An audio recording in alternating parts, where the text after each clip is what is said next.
everybody. I'm Janina Fisher, and I'm here to talk to you today about this new webinar I'm doing on integrating trauma treatment models. I date back to the primeval stage of the trauma treatment world, beginning in 1989. Back in the 80s and 90s, we didn't have trauma treatments. We didn't even have a trauma treatment. Um, Suddenly, it had become clear that child abuse, sexual assault, combat, that all these common life experiences, unfortunately common, domestic violence, had a traumatic and very long-term impact. But we didn't know how to treat trauma. We had Freud's talking cure, so we encouraged people to talk about the events they'd experienced. And often the result was that they felt worse, they felt just mortified with shame, they felt suicidal.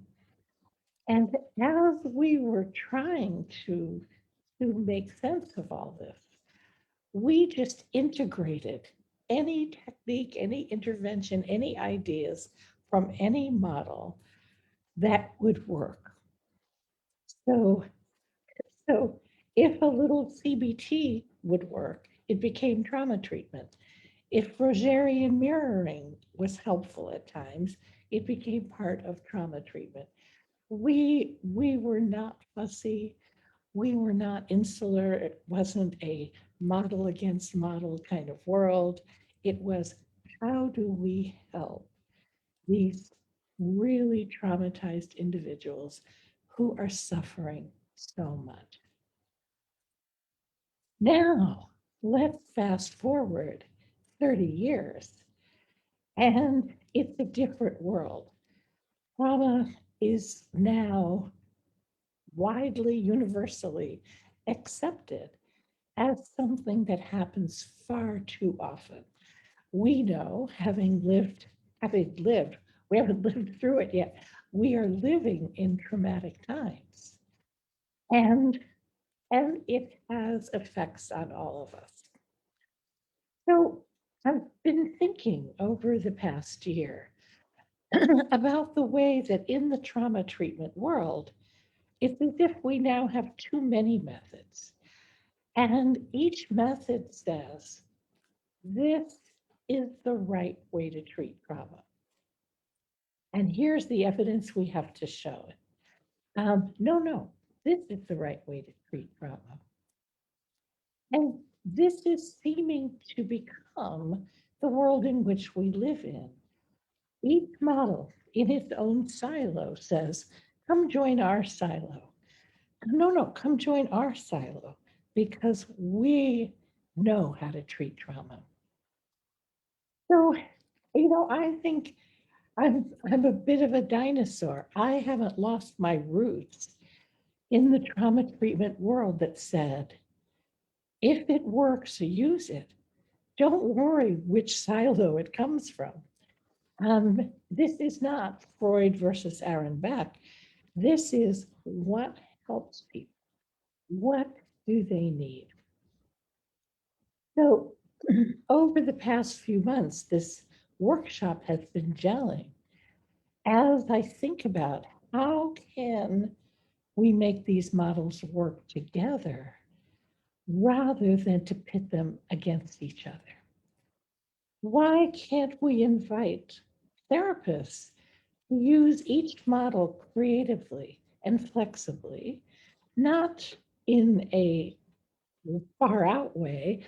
I remember my EMDR supervisor, Deborah Korn, saying to me, when you know the trauma product protocol in your sleep, then very judiciously be creative with it when it's necessary, right? Sometimes whatever model we practice seems to work for most people.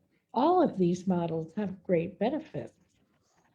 But there are always some clients who struggle despite our best efforts. I found that with EMDR. As an EMDR therapist since 1995, one of the first EMDRIA approved consultants in 1999, I found that the vast majority of my clients did well with EMDR, but there was a small percentage who struggled, who went numb, who got overwhelmed, who got more so flooded they couldn't function. And so, and so I, as a result, um, studied sensorimotor psychotherapy, inspired by Bessel van der Kolk's words, "The body keeps the score." And then I found that if I used the body-centered techniques to help stabilize and regulate those clients in the small percent, they were able to tolerate EMDR. They couldn't tolerate EMDR strictly according to protocol, but if I could interweave and integrate uh, pieces of sensorimotor psychotherapy judiciously, they did extraordinarily well. Sensorimotor psychotherapy also, the vast majority of my clients have had very positive responses to sensorimotor psychotherapy. Um, few can't. Few are so phobic of the word body, they can't tolerate a treatment that has the word body in it. But I found that if I adapted it so that we didn't use the word body, it worked beautifully. It worked when I integrated it with psychodynamic supportive psychotherapy. I found as I became interested, inspired by internal family systems, to develop a way of working with parts that was integrated. I found that the integration of models made the parts work even more powerful. Now, if you have been practicing in a world where we have to choose models, when we have to say, this is who I am. I'm an EMDR, I'm an IFS therapist, I'm a sensorimotor psychotherapy therapist, I'm an SE therapist, I'm an energy therapist. But you still have that small percent of clients who, despite your very, very best efforts, can't tolerate the treatment or can't seem to progress, or shut down or get overwhelmed. You might want to consider how to use elements of different models to support those clients so that they too can benefit from what you do. There's nothing harder for a therapist when you care about your client, when you are worried about your client, and you're doing everything you know how to do, and somehow the client takes two little steps forward and then collapses, or takes two steps forward and one and a half back. And you question yourself. Interestingly, I find it rare for therapists to question the method. Most therapists tend to question themselves. So my, my suggestion is that integrating methods might have been a desperate measure back in the early 90s, but it could be a very wise, judicious choice of therapists who are very sophisticated, who are trained often in more than one model. So I'm excited about this webinar on February 12th. I invite you to join us. We'll have a chance to talk, to discuss cases and questions, and I think we'll have fun.